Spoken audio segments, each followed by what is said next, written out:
ہو سکتا ہے کسی اسرائیلی روایات میں, لیکن اس سے جو مضمون ثابت ہو رہا ہے وہ مضمون کیا ہے؟ وہ مضمون درست ہے کہ اے اللہ اگر یہ سارے حادثے تیر بن جائیں اور چلانے والا بہت طاقتور ہو, اس طاقتور سے لڑنا ہمارے لیے ممکن نہ ہو, تو ان تیروں سے ہم کیسے بچیں؟ تو کہا گیا تیر چلانے والے سے دوستی کر لو. جب کوئی بہت طاقتور ہو نا, محلے کا دادا ہو اور آپ کو بندوقیں بھی ہوں, کلاشنکوف بھی ہوں, بہت بڑا گینگ ہو اور آپ ٹھٹھٹے ہوئے ڈرتے رہو, بھائی ڈرنے کی ضرورت نہیں ہے. آپ کے پاس بھاگنے کا جب آپشن نہیں ہے, ایک ہی آپشن ہے, آپ بھی اسی کے گینگ میں شامل ہو جاؤ, اس سے کیا کر لو؟ دوستی. اللہ سے لڑ نہیں سکتے, کتنی ہی سائنس ترقی کر لے, ابھی بھی ایسی خطرناک بیماری ہے. میرے تو ہر شعبے کے لوگوں سے ملنا ہوتا ہے نا, وہاں ہیلتھ بہت لوگوں کی اچھی ہو گئی ہے, لیکن وہاں کی بیماریاں بھی بہت ڈینجرس ہو گئی ہیں. کینسر کے پیشنٹ ایسے خطرناک, اتنے خطرناک پیشنٹ, کسی کا جبڑا کاٹ دیا ڈاکٹروں نے, کسی کی آنتیں نکال کے باہر رکھ دی. یہ سارے بیماریاں آپ کو یوکے میں بھی ملیں گی, یورپ میں بھی ملیں گی, امریکہ میں بھی ملیں گی. لڑ رہے ہیں لیکن اللہ سے لڑنے میں کامیاب نہیں ہو رہے. ایسی ایسی خطرناک بیماریاں. بستر مرگ پہ آپ ہسپتالوں میں جاؤ تو وہاں بھی لوگ اسی طرح پڑے ہوئے ہیں. بھائی ہمارے یہاں تھوڑے زیادہ ہیں اور وہاں کم ہے, لیکن ہیں, لڑ نہیں سکے اللہ سے. تو بھائی یہ ڈپریشنوں اور ٹینشنوں سے بچنے کا طریقہ صرف یہ نہیں ہے کہ آپ ٹینشن سے بچنے کے اسباب اختیار کریں, وہ بھی ضروری ہے, لیکن اصل طریقہ یہ ہے کہ جس کے ہاتھ میں لگام ہے, جس کے ہاتھ میں تصرفات ہیں, اس سے آپ کیا کر لیں؟ بولو دوستی. سوال پیدا ہوتا ہے کیا اس سے وہ ٹینشن دینا ختم کر دے گا؟ لوگ پھر یہاں ایک سوال کرتے ہیں, اچھا ہم اللہ سے دوستی کر لیں, دوستی کا مطلب نماز, روزہ, زکات, حج اور سارے احکامات کو فالو کریں, زنا چھوڑ دیں, یہ سب, کیا وہ ٹینشن نہیں دے گا؟ تو ٹینشنیں تو دنیا دینداروں پہ بھی آتی ہیں. بھائی وہ دے گا ٹینشن پھر بھی. یعقوب علیہ السلام سے اس نے بچپن میں بچہ چھین لیا, حالانکہ یعقوب علیہ السلام تو اللہ کے ماننے والے تھے. وہ ٹینشن دے گا, لیکن وہ ساتھ ساتھ یہ بات بھی دل میں ڈال دے گا, یہ جو میں تمہیں پریشانی دے رہا ہوں دشمن بن کے نہیں بلکہ دوست بن کے دے رہا ہوں. یہ فرق ہوتا ہے اللہ کے نافرمان کی ٹینشن میں اور اللہ کے فرما بردار کی ٹینشن میں. یہ میں دوست بن کے دے رہا ہوں, دشمن بن کے نہیں دے رہا. جب دوست کی طرف سے کوئی تکلیف آئے 100% یقین ہوتا ہے اس تکلیف میں مجھے فائدہ ہے. مثال کے طور پر, بس یہ مثال دے کے پھر ہم آگے چلتے ہیں. 2 آدمی ٹیکے لے کے بیٹھے ہوئے ہیں, آ کے اس نے ٹیکا ٹھوک دیا آپ کے کولے شریف میں, ٹھیک ہے نا, آپ کی چیخ نکلے گی, آپ رکھ کے لگاؤ گے ایک تھپڑ, تو نے مجھے یہ ٹینشن کیوں دی. لیکن اگر فوراً وہی آدمی ایک سرٹیفکیٹ نکال کے دے کہ میں ایک سرٹیفائڈ ڈاکٹر ہوں, آغا خان میں بڑی پوسٹ پر ہوں, اور کورونا پھیلا ہوا تھا, ڈاکٹر نے مجھے کہا تھا جو تمیز سے نہ لگوائے جا کے کولے میں گھسیڑ دینا اس سے وہ کووڈ سے بچ جائے گا. کیا ہو جائے گا؟ اور میرے پاس ٹائم نہیں تھا کہ تم مڑتے, تمہیں تکلیف ہو, میں ٹھوک دیا. اب جب آپ کو دیکھو گے کہ یار یہ واقعی سرٹیفائڈ ڈاکٹر ہے اور جو اس نے ٹھوکا ہے وہ بھی ویکسین ہے, ساری اس کے پاس رپورٹیں ہیں, اور یہ بھی آپ کو پتا ہو کہ بھائی یہ ماہر بھی ہے اس فن کا, تو پھر آپ اس کو تھپڑ لگاؤ گے؟ بلکہ جو تھپڑ آپ نے لگایا تھا آپ کہو گے سوری, یہ دوسری تشریف پہ بھی ایک ٹھوک دو تاکہ کام کیا ہو جائے. ابھی ایک تشریف, یہ دونوں تشریفیں اللہ نے بنائی اس لیے ہیں کہ کام پکا ہو. کیا خیال ہے بھائی؟ اب غصہ آئے گا آپ کو, بلکہ آپ کہو گے سر میں نے جو آپ کو تھپڑ لگایا, کائنڈلی میرا تھپڑ, تشریف تو تھی ہی, اب تھپڑ بھی لگا سکتے ہیں آپ, ٹھیک ہے,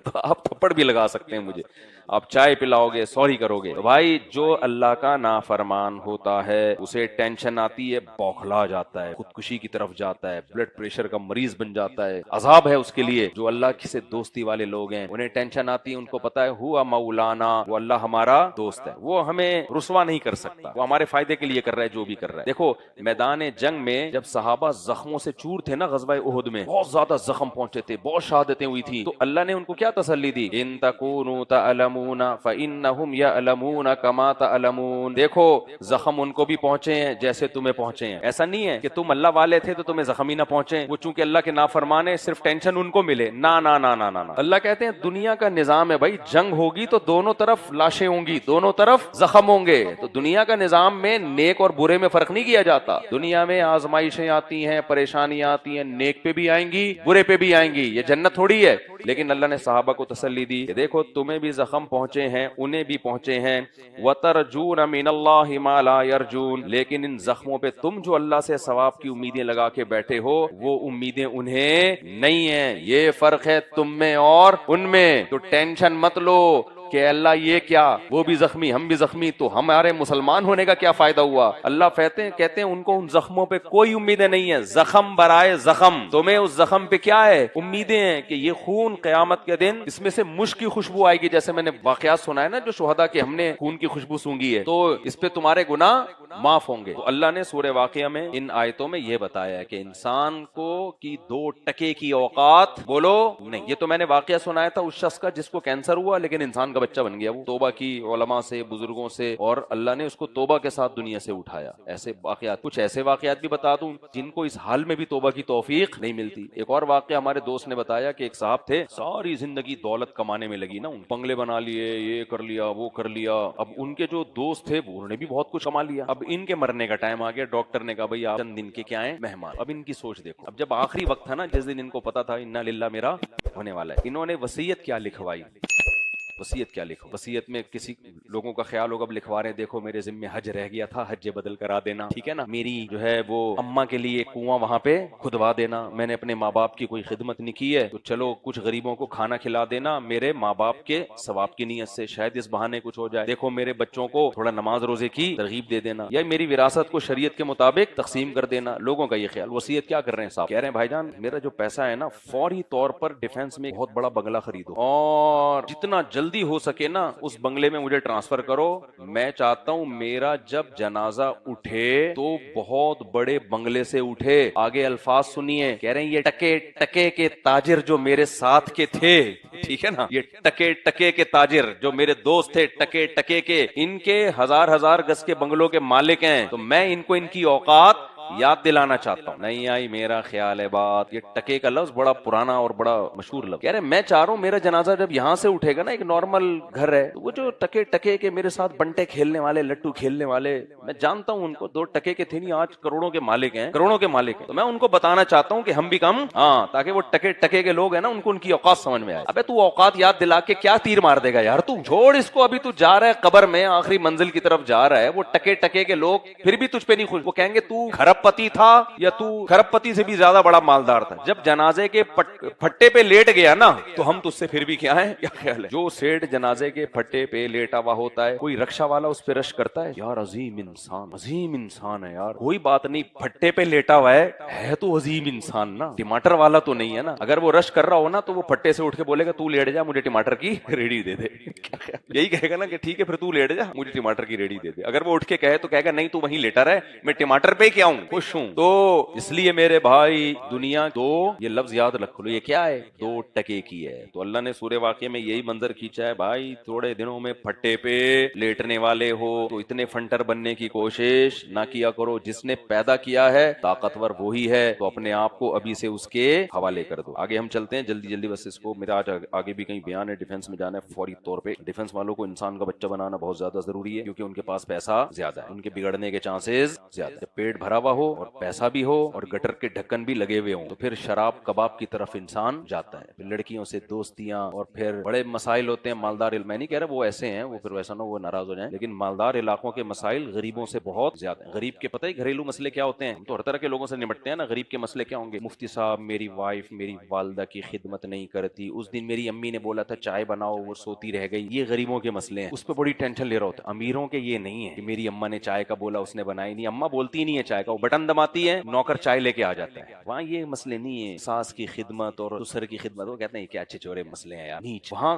بہت خطرناک مسئلے, سب کی بات نہیں کر رہا بھائی, کہیں ایسا نہ ہو کہ بولے کہ یار میں ڈیفنس میں آیا ہوں. اور تو وہاں مسئلے پتہ ہے جو میرے پاس آتے ہیں مالداروں کے, ڈیفنس کی بات نہیں کر رہا ہے, مالداروں کی بات. مفتی صاحب میری وائف جو ہے میں بہت ٹینشن میں ہوں. میں نے کہا کیوں ٹینشن میں ہے بھائی, ایکچولی وہ جو پرانا والا تھا نا آج کل اس میں انوالومنٹ ان کی تھوڑی سی زیادہ ہو گئی. یعنی انوالومنٹ تو پہلے سے چل رہی تھی, آج کل تھوڑی کیا ہو گئی ہے, زیادہ ہو گئی ہے. زیادہ ہونے پہ ٹینشن لے رہا ہے. خواتین کے بھی یہی مسئلے ہیں, غریب عورت کے کیا مسئلے ہوں گے. میرا شوہر جو ہے وہ آمدن کم ہے اس کی, 4 انڈے منگواؤ 2 لے کر آتا ہے خالی, تو میں صبر کی تلقین دوں گا نا. صبر آسان ہے اس میں کہ یار کوئی بات نہیں محترمہ, آدھے انڈے پہ گزارا کر لو, آدھا بچے کو کھلا دو, آسان ہے. مالداروں میں یہ نہیں ہوتا, آپ اس کو 4 انڈے کا بولے وہ انڈے کا کریٹ لا کے رکھ دے گا, وہ کہے گا انڈا بنانے کی کیا ضرورت ہے, بنا بنایا لے لو. وہاں مسئلے کیا ہے, خاتون کو ہوتی ہے کہ میرا میاں انٹیوں میں انوالو ہے. ہاں ایک دن آیا تھا پی کے آیا تھا.